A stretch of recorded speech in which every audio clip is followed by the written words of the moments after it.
30대 후반의 여성입니다. 마흔을 눈앞에 두고 나니 이런저런 추억을 떠올리다가 이혼 때의 일이 생각나더군요. 지금껏 모두 잊고 지냈는데, 아니, 덮어두고 지냈다는 게 맞을 거예요. 요즘 사연글을 읽다 보니 예전 일이 생각나서 제 이야기 한번 나눠볼까 해서 이렇게 글을 작성하게 됐어요. 저는 현재 간호사로 일하고 있고 예전에도 간호사로 일하고 있었어요. 남편은 지방에 있는 평범한 회사원이었고요. 무엇이든 평범한 저희들에게는 신기한 인연이 있었어요. 가끔 병원에서 일하는 젊은 간호사들은 환자분들한테 간혹 자기 아들이나 손주와 만나보지 않겠냐는 권유를 받게 돼요. 반은 떠보기 위한 말이니 보통은 거절하죠. 그런데 소개팅으로 남편과 만나 결혼을 하기로 하고 남편의 조부모님을 뵙는 순간 깜짝 놀랄 수밖에 없었어요. 병원 오실 때마다 우리 손주 만나보라고 하던 할머니셨거든요. 결혼 후 이 인연을 소중히 하자고 생각하고 5년을 잘 지냈어요. 사실 조모의 애정이 크다 보니 정작 시모와는 사이가 그리 가깝지는 않았어요. 그래도 제가 조부모의 사랑을 받는 걸 시댁에서는 싫어하지 않았죠. 서울 사람이 들으면 지명도 잘 모를 지방이긴 했지만 근방에서도 조부는 땅 부자, 알 부자로 주변 사람들에게는 알려져 있었거든요. 그래서인지 조부모와는 지금처럼 잘 지내길 바라는 눈치더라고요.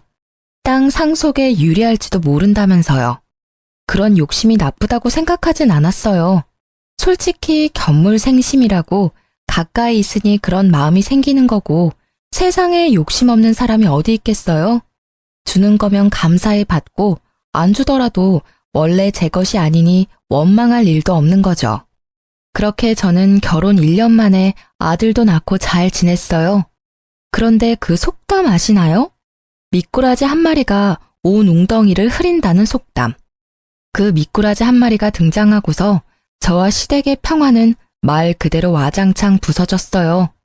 바로 결혼했던 남편의 누나 신우가 이혼 후 돌아오면서 모든 일이 시작됐어요. 저와 시댁 사이를 갈라놓는 유일한 미꾸라지가 바로 이 신우였거든요. 시모는 결혼 전 제가 간호사라는 걸 탐탁치 않아 했어요. 보통은 집에 의료계통 일하는 사람이 있으면 좋아하는데 유독 시모가 마음에 들어하지 않는 눈치라 왜 그런지 이유를 알아봤거든요.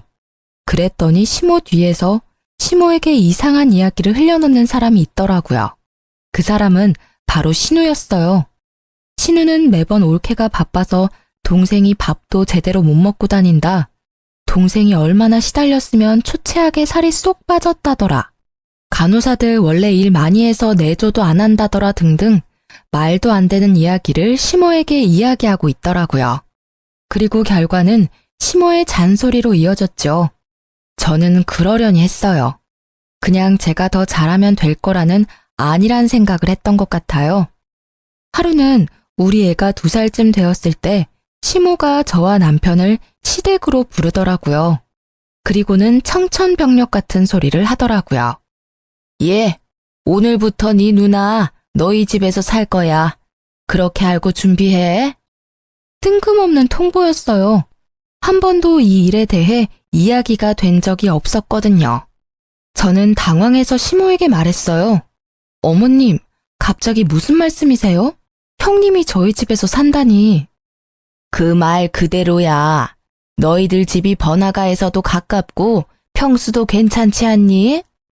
그렇기는 한데 너무 갑작스러운 이야기라서 저희도 방 하나 당장 비워야 하는데 이렇게 갑자기 이야기하시면 애가 아직 어려서 형님도 적응하기 힘드실 거고.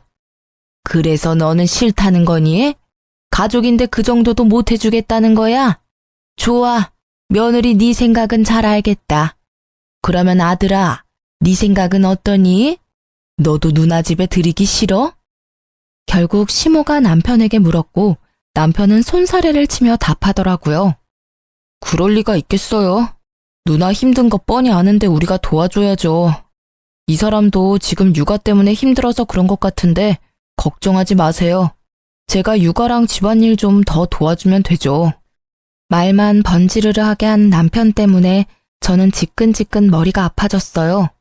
저렇게 말해놓고 한 번도 도와준 적도 없었거든요. 보지 않아도 알 수 있을 만큼 말만 뻔뻔하게 잘하는 남편 때문에 저는 속으로 한숨을 계속 쉬고 있었어요. 그래, 역시 가족은 가족이야. 며느리가 가족이 되려면 앞으로 시간이 오래 걸리겠구나. 그렇게 저를 단정 지으며 싸늘한 시선을 보내는 시모의 모습보다 뒤에서 심드렁한 표정을 짓고 있는 신우의 모습이 더 눈에 걸렸어요. 결국 어쩔 수 없이 6개월간 신우가 집을 구할 때까지만 우리 집에서 지내게 됐어요. 그런데 그때부터 계속 사건 사고들이 연달아 터지더라고요. 사람 하나가 늘어났을 뿐인데 해야 할 일들은 몇 배로 늘어났어요. 집을 어지르는 건 물론 자기 옷은 세탁도 하지 않고 밥도 챙겨 먹은 적 없이 제가 챙겨주는 밥 꼬박꼬박 받아 먹더라고요. 그뿐만이 아니에요. 제 물건과 옷을 말도 하지 않고 사용하는 바람에 저는 스트레스가 극에 달했어요. 저는 물건을 아껴 쓰는 편인데 신우는 제 것을 아무렇게나 막 쓰면서 자주 잃어버리기까지 했어요. 그렇게 잃어버린 제 물건이 손가락의 개수를 넘어갈 때쯤에는 저도 참을 수 없었어요. 그렇지만 무턱대고 뭐라 할 수 없었기에 몰래 안방에 홈캠을 달아놨어요. 제 물건은 모두 드레스룸에 넣어두기 때문에 남의 안방에 들어오지만 않으면 될 일이잖아요. 그렇게 홈캠을 달고 일주일도 지나지 않아 신우와 저는 한판 싸우게 됐어요. 저에게는 결혼 전날 조모에게 받은 물건이 있었어요.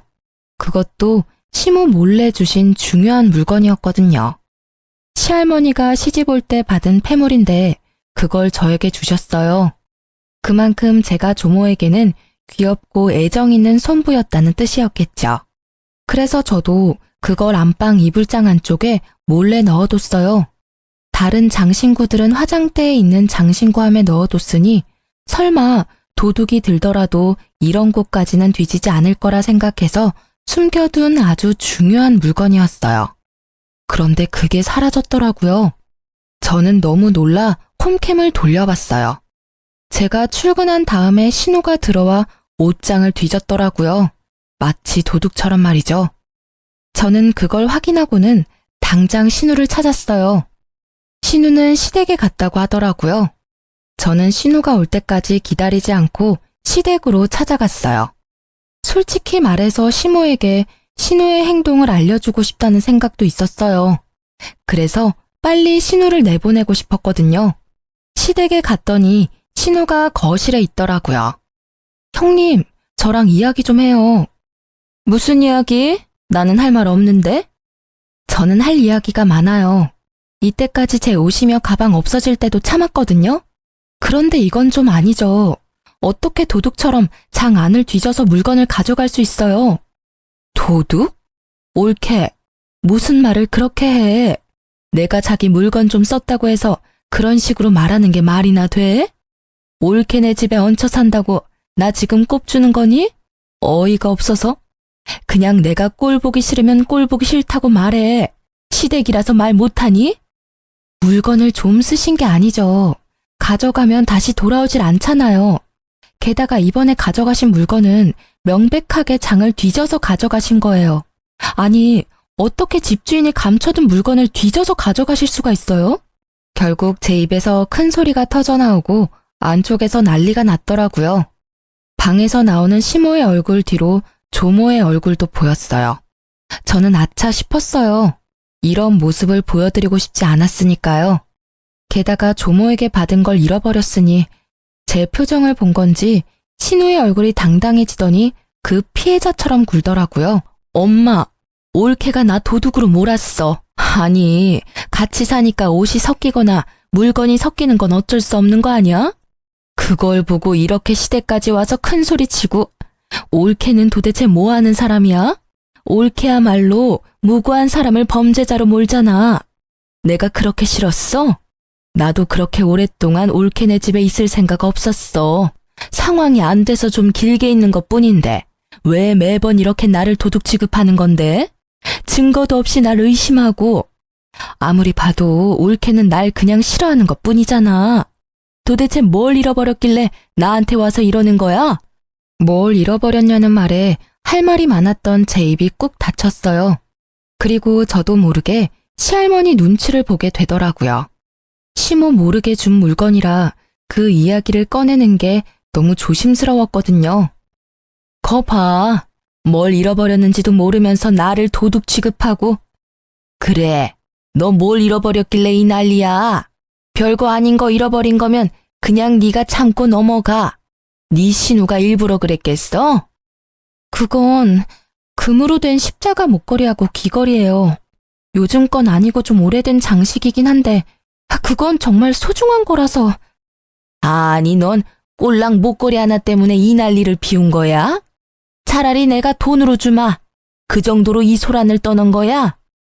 시모는 별거 아니란 식으로 이야기했고 그 말을 들은 신우는 느긋하게 고개를 끄덕이더라고요. 그게 중요한 게 아니죠, 어머님. 전 그걸 장롱 안쪽에 깊숙하게 숨겨놨어요. 그런데 그걸 형님께서 가져간 거예요. 그건 장 안쪽을 뒤지지 않으면 못할 행동이라고요. 아니, 보자 하니까 내가 그랬다는 증거 있어? 증거도 없으면서 사람 범인 취급하면 안 되지. 저는 결국 폰을 열어 홈캠에 저장된 영상을 보여줬어요. 신우와 시모, 조모가 그 동영상을 보았죠.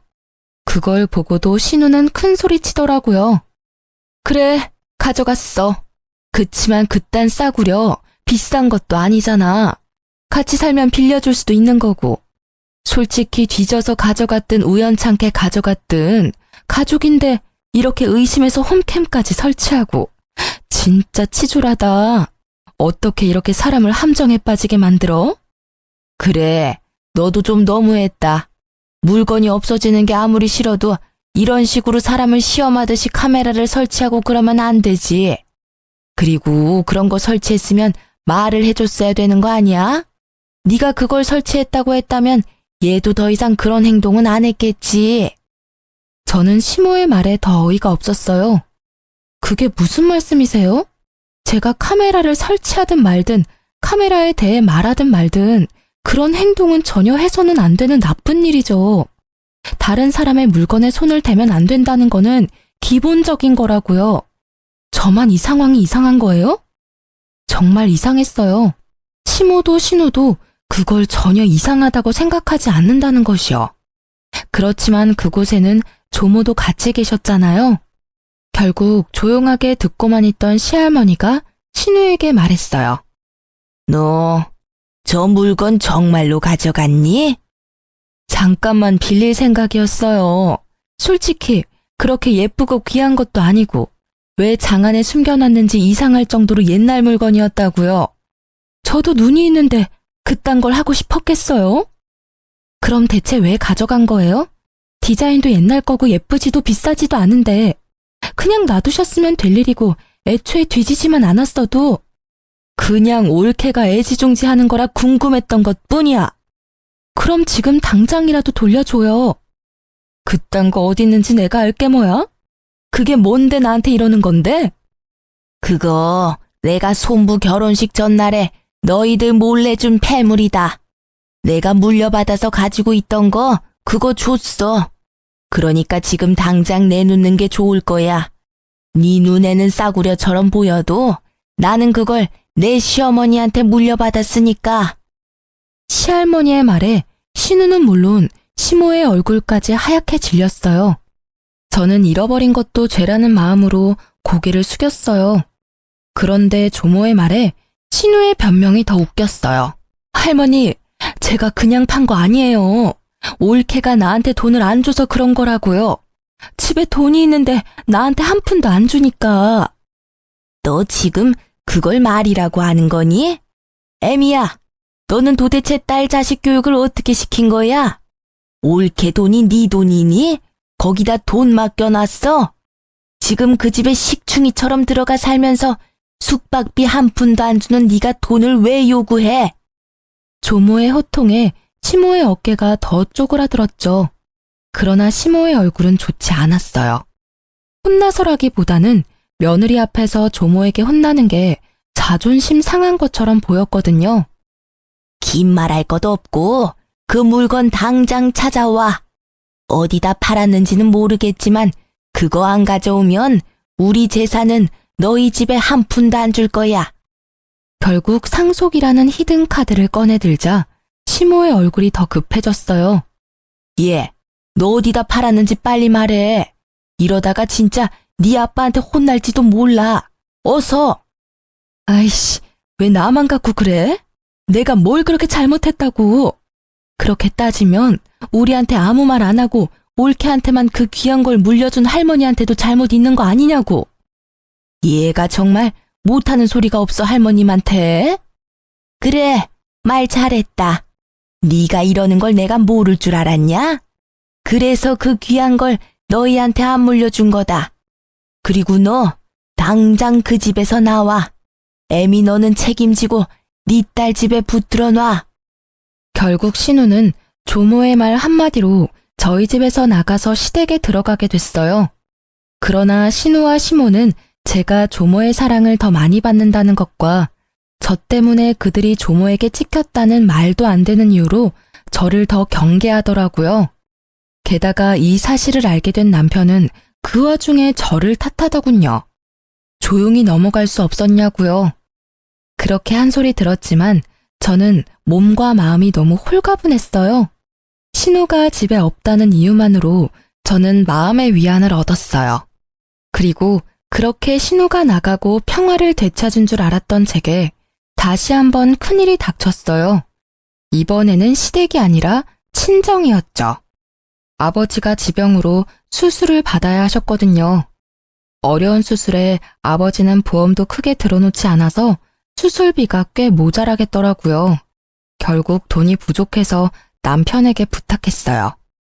여보, 혹시 모아놓은 돈 좀 있어? 내가 모은 돈으로는 아빠 수술비에 많이 모자라서. 뭐? 난 모아놓은 돈 없는데? 딱 이 말이 끝이었어요. 많이 나쁘시냐, 어떤 수술이냐 물어보지도 않더라고요. 그러지 말고 여기저기 한번 알아봐줘. 나중에 내가 다 갚아줄게. 한 번만 좀 도와줘봐. 아니, 도와줄 방법이 없는데 어떻게 도와줘? 나도 지금 먹고 죽을래도 없는데 어디다가 빌려? 엄마는 이미 너한테 빈정상한 지 오래라 안 빌려줄 것 같고. 그러면 당신만 괜찮으면 엄마를 우리 집에서 모실 수 있을까? 엄마네 집을 팔고 그 돈으로 수술비하고 남은 걸로 전세 얻으면 될 것 같거든. 그때까지만이라도 우리 집에서 엄마 모시면. 뭐? 장모님을 어떻게 모셔? 난 내 집에 다른 사람 있는 거 불편해서 안 돼. 게다가 장모님이라니. 넌 내 생각은 안 해? 아무리 봐도 나는 불편한 관계일 수밖에 없잖아. 기분이 너무 나쁘더라고요. 신우가 우리 집에 왔을 때는 가족이니 어쩌니 하며 환영하더니 장모 모시자니 안 된다며 질색팔색하는 모습을 보니 정이 뚝 떨어지더라고요. 그렇지만 이해하려 노력했어요. 제가 시댁을 어려워하는 것만큼 남편에게는 처가가 어려울 거라고 생각하기로 했어요. 내가 싫어하는 짓을 남편한테 시키는 건 좀 아니라고 생각했거든요. 그래서 골똘히 생각하다가 10년이나 다니던 직장을 퇴사하기로 했어요. 돈이 필요해서 일을 그만둔다는 것 자체가 무척 부끄러운 일이지만 아버지가 아프니까 어쩔 수 없잖아요. 그리고 그렇게 퇴사를 하고 받은 퇴직금을 아버지 수술비에 보탰어요. 그렇지만 결국 아버지는 돌아가시고 말았어요. 저는 아픔과 슬픔을 동시에 느꼈지만 그와 함께 분노도 같이 느껴야 했어요. 친정아버지가 아플 때 단 한 번도 병원에 와보지 않은 남편 때문에요. 매번 내가 같이 가자고 해도 불편하다는 말로 거부하던 남편이었어요. 그때는 이해했지만 아버지가 돌아가시고 나니 화가 확 치밀어 오르더라고요. 그렇지만 참았어요. 아버지 상중이었잖아요. 그렇게 돌아가신 아버지의 입원비도 제 퇴직금으로 지급하고 나니 남는 돈은 그다지 없더라고요. 그렇지만 아버지가 사망보험금은 많이 들어뒀더라고요. 어머니가 그걸로 제가 쓴 퇴직금만큼의 비용을 돌려줬어요. 그리고 나머지 보험금의 절반을 뚝 떼서 저에게 더 얹어줬죠. 힘들 때 믿을 건 딸뿐이라고 이야기하면서요. 그 사망보험금을 받으면서도 얼마나 마음이 아프던지. 이걸 쓰는 일은 없을 거라는 생각으로 집으로 돌아오고 며칠이 지나서 남편이 저를 붙잡고 할 이야기가 있다고 하더라고요. 저기, 당신한테 상의할 일이 있는데 우리 집을 좀 팔아야 할 것 같은데. 뭐? 갑자기 그게 무슨 소리야? 집을 팔자니. 당신 나 몰래 대출받았어? 아니면 도박? 아님 사고라도 쳤어? 아니야. 날 뭘로 보고 그런 소리를 해? 그건 아니고 내가 돈이 좀 필요한데 지금 당장 돈이 없으니까 집을 팔자는 거지. 그 돈은 반으로 나눠 갖고. 아니 그러니까 이유가 뭔데? 돈을 어디에 쓸지 알아야 팔지 말지 답을 할 거 아니야. 그만큼 중요한 일이면 내가 알아야 되지 않겠어? 사실은 누나가 본가에서 나오고 싶어 하는데 돈이 없잖아. 그래서 나더러 좀 빌려달래. 물론 공짜로 빌려주는 건 아니고 이자 빵빵하게 쳐서 돌려준다는데 솔직히 나쁘지는 않잖아. 우리야 집 팔고 합가하면 돈 나갈 것 없고 나중에 그 돈 다 이자 붙어서 돌아오면 그게 투자지. 저는 남편의 말에 화가 머리 끝까지 났어요. 본가에서 나오고 싶다는 신우의 말에 여기까지 휘둘리는 남편의 모습을 보고 어이가 없었어요. 미쳤어? 형님이 독립을 하고 싶으면 형님이 돈을 벌어서 나가면 될 일이지. 왜 네가 돈을 줘? 그리고 이자를 빵빵하게 쳐서 돌려줘? 그 말을 믿어? 당신 아직도 몰라, 당신 누님을? 우리 돈 가져가면 안 갚을 게 뻔하잖아. 형님 마인드 기억 안 나? 내 물건도 자기 물건이라고 생각하는 사람이야. 게다가 장 안에 있던 물건까지 뒤져서 팔았던 사람이라고. 돈 되는 일이면 도덕이고 뭐고 아무것도 없는 사람. 당신 돈이라고 다르겠어? 이대로 집 팔면 우리한테는 아무것도 안 남는 거야. 게다가 합가라니. 당신 저번에 우리 엄마랑 잠시 살자고 했을 때 싫다며. 나도 싫어. 시어머니 모시고 사는 거 싫다고. 나한테는 가족이잖아. 그리고 누나도 그런 마음으로 당신한테 그런 거 아니라고. 뭐 합가가 싫으면 장인어른 사망보험금 받은 거 나눠주면 우리 집 안 팔아도 되긴 해. 그럼 합가 안 해도 되고. 말 조심해. 제정신이야? 네가 설마 제정신으로 장인어른 사망보험금 이야기 꺼낸 건 아니지? 아버지 아플 때 와보지도 않았던 게 너야. 세상 모든 사람이 그 돈에 대해 이야기할 수 있지만 너는 안 되지. 네가 우리 아빠 보험금 이야기 꺼낸 것부터가 잘못된 거라고. 내가 일부러 안 간 건 아니잖아. 나도 미안하게 생각하고 그래. 그치만 이미 지난 이야기고 이미 돌아가셨으니까 하는 말이지. 그렇다 해도 그 돈은 네 돈이 아니라 내 돈이거든? 그걸 네 마음대로 뭘 하자마자 할 게 아니라고. 화를 내다 보니 갑자기 그런 생각이 들었어요. 남편은 꽤나 단순한 사람이거든요. 아버지의 사망보험금 이야기를 이렇게 꺼낼 리가 없어요. 만약 이걸 원했으면 처음부터 그 보험금 이야기부터 했겠죠. 대화의 처음은 보험금이 아니라 신우의 독립자금이었으니까 그때 생각이 났어요. 합가는 밑밥으로 뿌리고 원래 원했던 게 보험금이라면 이걸 계획한 사람은 신우일 것이라는 확신이 생겼어요. 설마 형님이 당신한테 시켰어? 우리 아버지 사망보험금 가져오라고? 아니야. 우리 누나가 왜 그런 소리를 해? 넌 진짜 가족애를 몰라. 사람이 덜 됐다고. 누나를 왜 그런 식으로 몰아가는 건데? 그리고 장인 어른은 돌아가셨지만 누나는 살아있잖아. 남편의 그 마지막 말에 있던 미운 정도 뚝 떨어진 저는 시댁에 가서 단판을 짓기로 했어요. 그런데 그곳에도 제 편은 없더라고요. 형님이 이 사람한테 저희 아버지 사망보험금 가지고 오라고 시켰어요? 그게 무슨 말이야. 생사람 잡지 마. 나 그런 소리 한 적 없어. 옳게도 진짜 너무하네. 아니, 시부모님 모시기 싫으면 싫다고 하면 될 일이지. 왜 여기까지 와서 나한테 딴지 거는 건데? 그걸 몰라서 물으세요. 솔직하게 말해서 이 사람 우리 아버지 사망보험금 있다는 거 알았어도 그다지 신경 안 쓰고 있었거든요. 그런데 그걸 누나 집 사는데 사용하자고 하니까 이상하잖아요. 이때까지 신경도 안 쓰던 돈을 갑자기 지금 이야기할 이유가 없으니까요. 너 아무리 신우가 편해도 이렇게 갑자기 와서 이러는 건 예의가 아니라는 생각 안 하니? 무슨 애가 예의도 모르고 갑자기 찾아와서 이런 짓을 해? 그리고 합가 이야기 나도 들었지만 네가 이런 식이라면 내가 더 싫다 얘. 사람을 무슨 보험금 노리는 나쁜 사람들로 몰아? 그냥 시부모 모시기 싫으면 싫다고 말을 하면 되지. 이런 식으로 구는 건 너무하다는 생각 안 하니? 이 일을 일으킨 신우에 대한 잘못을 이야기하는 사람은 아무도 없고 이곳까지 와서 신우에게 따진 저를 시부모 모시기 싫은 며느리로 몰아가더라고요. 결국 저는 참을 수가 없었어요. 알았어요. 저도 이런 일로 이렇게 부딪히는 거 더 이상 피곤해서 안 하려고요. 당신, 우리 이혼해. 나는 합가 못하고 아버지 보험금도 못 줘. 그러니까 이혼하고 재산 분할해. 그리고 나서 그 돈으로 당신이 형님한테 돈을 주던지 말던지 알아서 해. 당신도 알겠지만 이 이혼의 원인은 당신한테 있으니까 나는 절대로 애는 안 뺏길 거야. 제 말에 남편이 먼저 반응했어요. 뭐? 이혼하자고 하면 내가 무서워할 줄 알았어?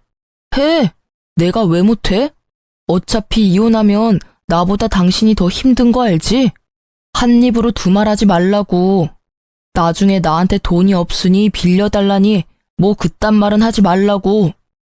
애는 안중에도 없고 그저 돈. 이 사람이 내가 결혼한 그 남자가 맞나 싶더라고요. 그래, 둘이 헤어지면 되겠네.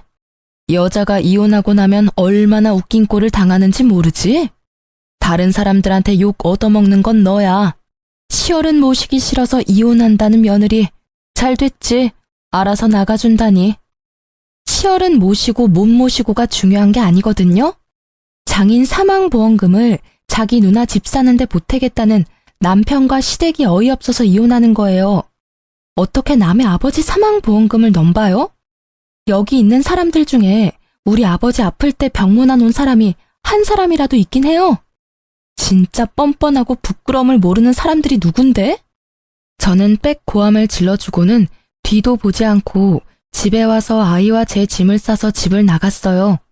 이혼할 때까지 얼굴도 마주하고 싶지 않았거든요. 물론 이혼 서류도 바로 작성해서 보내기로 결정했죠. 그렇게 나오니 화는 여전했지만 그래도 조금은 속이 편했어요. 그 인간들 얼굴 안 봐도 되니까요. 이혼 과정도 순탄치만은 않았어요. 소송 중에 남편은 저를 가족에 충실하지 않은 아내로 몰아가더라고요. 그래서 저는 신우와 남편, 시모의 괴롭힘을 이혼 사유로 밀고 나가기로 했어요. 이때만 해도 남편의 조부모님은 우리의 이혼 소송을 알지 못하는 상황이었어요. 안 봐도 눈에 훤했죠. 제가 조모에게 관심받는 걸 아는 시모가 어떻게든 그걸 숨긴 거겠죠. 아마 결과가 자기들한테 좋게 나오면 이야기하려 했을 거예요. 그렇지만 그렇게 되기 전에 조부모님과 저는 우연한 기회로 다시 만나게 됐어요. 바로 저의 새로운 직장에서요. 제가 퇴직하고 직장 자리를 알아보던 중에 요양병원을 소개받아 일자리를 옮기게 됐거든요. 그런데 그곳에 조모와 조부가 찾아오셨더라고요. 물론 제가 있어서 온 건 아니어서 저를 보시고는 깜짝 놀라셨죠. 보니까 다른 보호자를 데리고 오지 않은 것 같더라고요. 그날 조모는 초기 치매를 진단받았어요. 조부는 제가 이 병원에 있는 걸 보더니 조모를 이곳에서 케어하길 바라더라고요. 아무래도 최근 노환으로 거동도 많이 불편해지는 바람에 집에서 돌보실 수 없는 상황이 된 것 같았어요. 그래서 저는 여기 모시면 제가 최대한 손 닿는 데까지는 잘 보살펴 드리겠다고 했죠. 조부는 그걸 고마워하고 입원 수소까지 마쳤어요.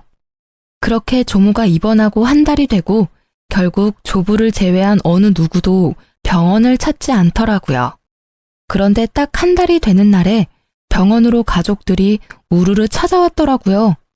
물론 그 중에는 이혼 소송 중인 남편도 있었죠. 그 사람은 퇴근길에 제게 전화해 잠시 만나자고 하더라고요. 무슨 일이야? 바쁘니까 빨리 끝내줄래? 많이 바빠? 그럼 내가 당신 집으로 가서 이야기해도 될까? 지금은 어디 살고 있어? 혼자서는 많이 힘들지? 갑자기 내 생각해주는 척 말하는 남편이 굉장히 수상해 보였어요. 애가 혼자 기다려서 그런 거니까 빨리 용건만 말해. 당신 혹시 집으로 다시 돌아올 생각 없어? 당신한테 서운하게 했던 건 내가 다 미안하게 생각해. 앞으로 절대 그럴 일 없도록 노력할 테니까 이혼 소송 취하하고 돌아와. 뭐? 내가 왜 그래야 하는지 이유를 설명해봐. 설마 고양이 쥐 생각해주는 건 아닐 테고. 당신이 선량한 마음에 나와 아들을 생각해서 그러는 것도 아닐 테고. 왜? 신우가 또 돌아오라고 시켰어? 이번에는 뭐가 목적인데? 목적이라니 그런 거 아니야. 그냥 당신이 그 병원에 있는 걸 보니까 당신하고 나한테 모두 도움이 될 일이라고 생각해서 이런 제안을 하는 거지. 절대로 다른 뜻은 없어. 그래서 뭐가 우리 둘한테 도움이 되는 일인데. 잘 들어봐. 할아버지가 어제 오셔서 할머니를 잘 모시는 사람에게 가지고 계신 땅을 모두 주겠다고 하셨거든. 근데 병원에 딱 당신이 있잖아. 할머니도 당신한테 의지 많이 하고 있고 당신도 땅 가질 수 있는 절호의 기회지. 그리고 누나도 당신한테 사과하고 싶다고 하기도 했고. 그래서 사실 이번에 만나면 꼭 우리 본가에 당신 초대하라고 했었거든.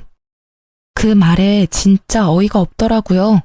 딱 보니 병수발은 나한테 맡겨두고 땅은 자기들이 꿀꺽할 생각이면서 마치 저한테 땅이라도 챙겨주겠다고 이야기하는 그 사기꾼 같은 얼굴이 진짜 짜증났어요. 게다가 더 열받는 건 이 생각이 모두 남편 머리에서 나온 게 아니라는 사실 때문이죠. 이런 생각은 역시 신우가 아니면 못할 생각이에요. 남편은 굉장히 단순하거든요. 하도 간곡히 부탁하는 남편 때문에 시댁에 한번 방문했죠. 옳게 왔어? 자, 앉아. 우리 할 이야기 있지?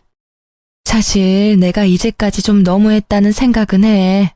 내가 옳게 하고 같이 사는 바람에 이래저래 오해가 생겼으니까. 그래도 이제는 그럴 일 없잖아. 우리는 같이 살 일 없고 내가 더 이상 올케한테 돈 빌려달라고 할 것도 아니고. 동생한테 다 들었지? 그런 이야기야. 우리가 싸울 필요가 없잖아. 올케가 할머니만 잘 모시면 우리 모두 좋은 일인데.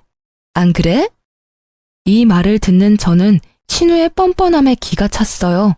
딱 봐도 제게 사과를 하겠다는 의도보다는 그저 조부의 땅을 위해 우리 사이에 오해가 있다는 얄팍한 말로 자기 합리화를 시키고 있더라고요. 그 의도가 너무 뻔해서 저는 코웃음을 치며 말했어요. 그래서 지금 저한테 할머님 모시고 땅 받아오라 이 말씀이세요? 그 땅 때문에 이제 와서 저한테 사과 아닌 사과 하시는 거고요. 형님의 그 말이 사과가 맞긴 해요? 미안하다 잘못했다 한마디 없는 사과도 있네요. 그쵸? 그리고 할머니 모시면 저한테 땅을 주긴 할 거예요. 저는요, 한 번 속지 두 번은 안 속아요. 여기 있는 사람들이 저 이용하려는 거 눈에 훤하거든요. 차라리 깨끗하게 이혼하고 여기서 빠질게요. 잘 됐네. 우리도 올케 입장 확인했으니까 됐어. 올케가 지금 어정쩡한 상황이라 우리도 곤란했거든. 땅 욕심 없으니까 경쟁에는 안 끼일 테니까 하루라도 빨리 이혼해. 그럼 이제 우리 집에서 나가줄래? 제가 하지 않겠다고 말하니 아주 빠르게 제 집에서 나가라며 사람을 잡상인 취급하는 신우를 보며 저는 고개를 저으며 밖으로 나왔어요. 이 사람들은 그저 혹시라도 저한테 땅이 돌아갈까봐 걱정하며 제 생각을 확인하려던 거였더라고요. 그리고 그렇게 이혼 소송은 굉장히 빠르게 진행됐어요.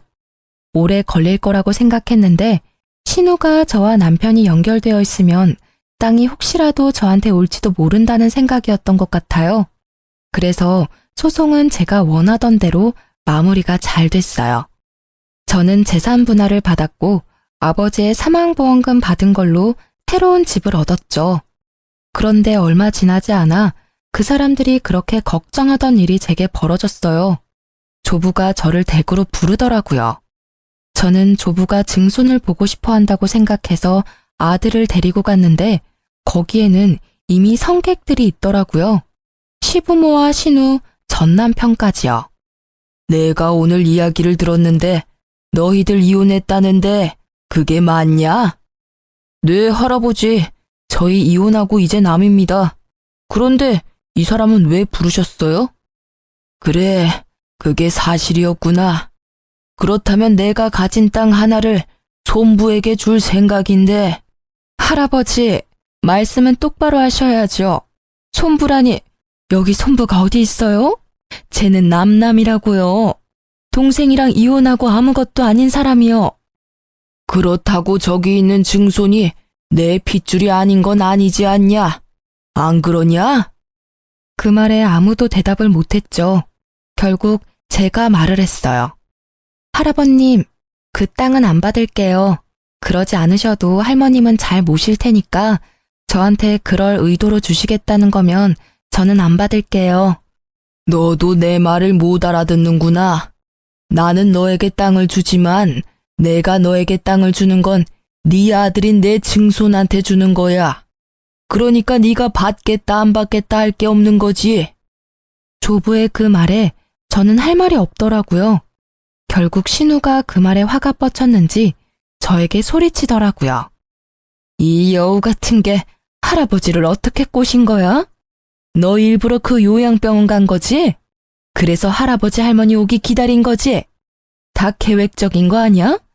설마 이런 걸 예상하고 친권 받아간 거니? 저는 이 상황이 그냥 웃겼어요. 조부가 주겠다는 땅은 아주 작은 평수의 노른자 땅도 아니었어요. 당시에는 시가도 얼마 나가지 않는 땅인데 그걸 빼앗겠다며 마치 제가 술을 쓴 것처럼 말하더라고요. 결국 조부의 입에서 호통이 터져 나왔죠. 조용히 못해? 이 집구석을 이렇게 엉망으로 만든 게 누군지 내가 몰라서 잠자코 있는 줄 알아? 어디서 네 할머니 열심히 보살피는 손부한테 그런 막말을 짓거리는 거야? 네 할머니 입원하고 병원 찾아간 사람이 여기 누가 있냐? 병원 한 번을 안 온 것들이 땅 이야기에 벌떼같이 달려드는 걸 보니 속이 타. 할아버지, 오해하고 있으신 거예요. 저희도 찾아갔는데 할아버지가 모르시는... 거짓말 좀 작작해라. 내가 바본 줄 알아? 너희 할머니가 치매라서 완전히 간 줄 알지? 아직 족이라서 멀쩡할 때가 더 많아. 너희들 하는 걸 보니 나 아플 때 병원 들어가면 너희들이 어떻게 할지 눈에 뻔히 보여. 내가 손부에게 땅을 준 건 너희들에게 보내는 경고야. 이번에 새로 유언장을 작성했고 거기에는 내가 죽을 때까지 나를 가장 잘 돌본 사람에게 내 전 재산을 물려주기로 했다. 그러니 그렇게 알고 있어. 조부의 말에 그 자리는 정적으로 가득 찼어요. 저를 탓하는 게 중요하지 않다는 걸 이제야 깨달은 가족들은 서로 눈만 굴리며 어떻게 해야 그 땅을 받을 수 있을지 생각하고 있는 것 같더라고요. 결국 그날 이후로 시댁 식구들은 제게 연락을 안 했어요. 그렇지만 전 남편은 제가 조모와 조부를 잘 모실 수 있다 생각한 건지 매번 연락해왔어요. 다시 한번 잘 생각해봐. 우리가 다시 합치면 할아버지 땅 고스란히 우리한테 들어올 거라니깐. 이것도 형님이 시켰어? 참 당신도 변함없다.